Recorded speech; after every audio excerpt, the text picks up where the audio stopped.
The widow's heart was heavy, weighed down by a debt that felt insurmountable. Her husband was gone and she was left with nothing but a mountain of bills she couldn't pay. Fear, a cruel thief of hope, whispered doubts in her ear. She clung to her 2 sons, her only comfort in a world that seemed determined to swallow them whole. The weight of responsibility pressed down on her. She had to find a way out, but the path ahead seemed shrouded in darkness. The threat of destitution loomed large. Her sons, her precious boys, could be taken from her and sold as slaves to settle the debts. It was a thought too horrible to bear.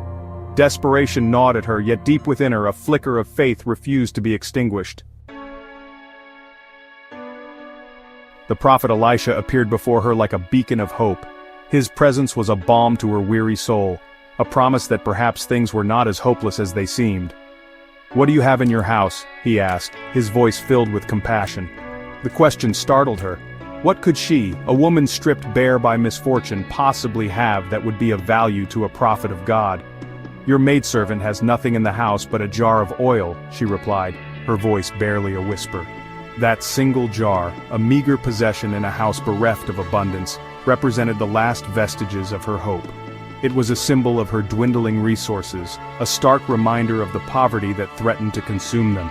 Yet in Elisha's question she sensed a possibility, a faint glimmer of light in the suffocating darkness. "Go," Elisha instructed. "Borrow as many empty jars as you can from your neighbors." The widow, clinging to a thread of faith, obeyed. She sent her sons out, and they returned with an assortment of vessels, each one representing a potential miracle. Back in the quiet of her home, she poured the oil from her single jar into the empty vessels, her heart pounding with a mixture of trepidation and anticipation. As the oil flowed, something miraculous began to happen. The jars, symbols of her lack, began to fill, one after another.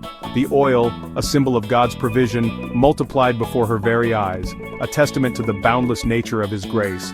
The more she poured, the more there was, until every single jar overflowed with an abundance that defied explanation. The widow, empowered by the miracle she had witnessed, wasted no time in turning her newfound abundance into a solution. She sold the oil, her heart overflowing with gratitude as she counted the coins that would secure her family's future. The debt that had loomed so large, threatening to crush her spirit, was paid in full. This story, though ancient, holds a powerful message for us today.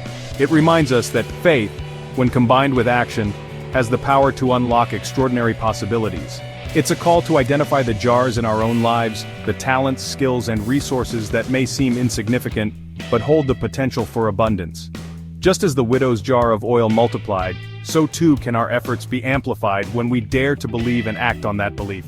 Whether it's the aspiring entrepreneur with a brilliant idea or the single parent struggling to make ends meet, we all have jars within us. Let us, like the widow, approach them with faith, pour out our efforts, and watch as God's abundance fills our lives.